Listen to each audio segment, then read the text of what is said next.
right.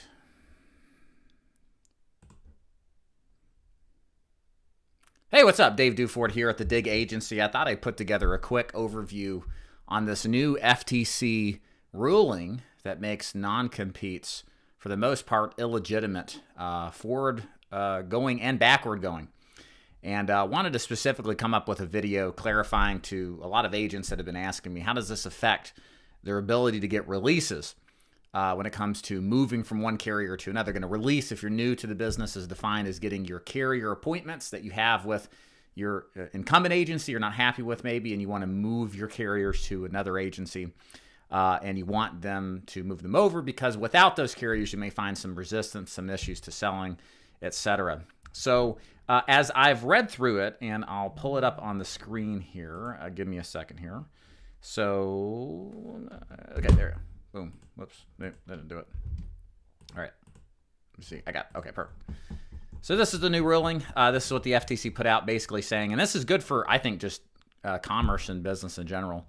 Non-competes, I've always thought were silly anyway, essentially trying to restrict the ability for you out there as an agent to make your livelihood, right? You're a licensed insurance agent. You sign some sort of contract that says that if you leave or get fired, that you can't sell insurance at all anywhere for a number of years or within a restricted geographic database or area. I've always thought those contractual obligations were silly, and that most judges typically laugh those kind of claims out of court. To restrict somebody from their livelihood is kind of asinine. And the good news is that the FTC has cut that across the industry, or not just the industry, but across America. But the reality is looking through this, this is not, I believe, going to apply in any way towards the agent out there who is, like you and me, who may have a contract and maybe not have a good relationship with their agency and want to move on. I talked to a couple of life insurance company presidents and vice presidents about this ruling and what their impact on the business will be. And their opinion basically was status quo. Nothing really is going to change. The agreement itself to get a release is something that's not necessarily even codified in the contract that you sign with each of the carriers. There may be some that are exceptions to that, but when I've read the carrier contracts, I've never really seen anything like that.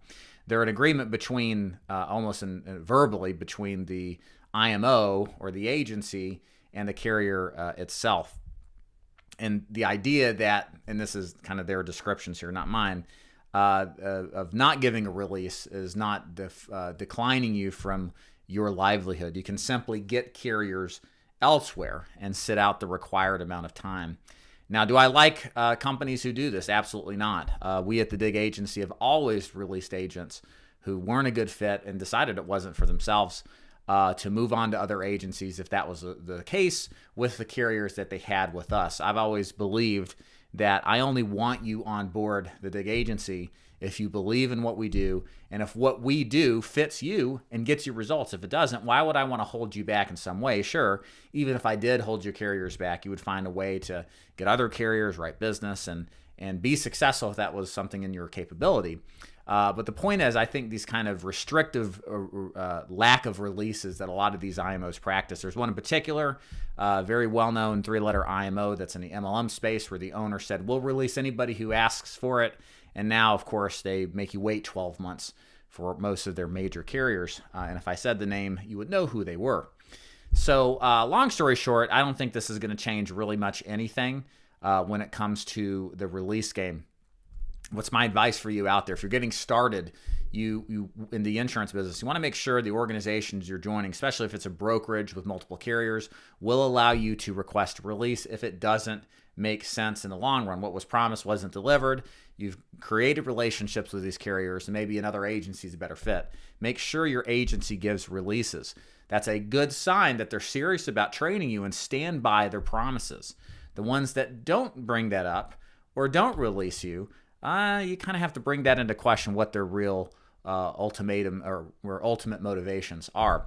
And if you're currently stuck in a position to where you cannot get a release on your carrier contracts, don't fray. There are lots of carriers out there, especially if we're talking final expense, that will do very similar to what you're currently getting done with whatever carriers you have with the agency you don't want to be a part with. And then it takes typically 6 months, sometimes with the bad MLMs, 12 months before you can get a full release. And they're not really releasing you. It's just that you are a free agent and you can move those carriers around and just work through it. I had to do that early on in my career. It's something that isn't impossible to do. It's frustrating, yes, but it is something that you can work through. And the good news is that there are a lot of really good final expense companies out there that you can work with, that you can partner with. Every week we have people that join the DIG Agency that have carriers stuck somewhere else, and we sometimes have to put them with different carriers, but it's never something that prevents them from doing business. If there's a will in the person, there is a way. So don't let the releases get you down. Don't worry about this non-compete change. Just do your due diligence up front.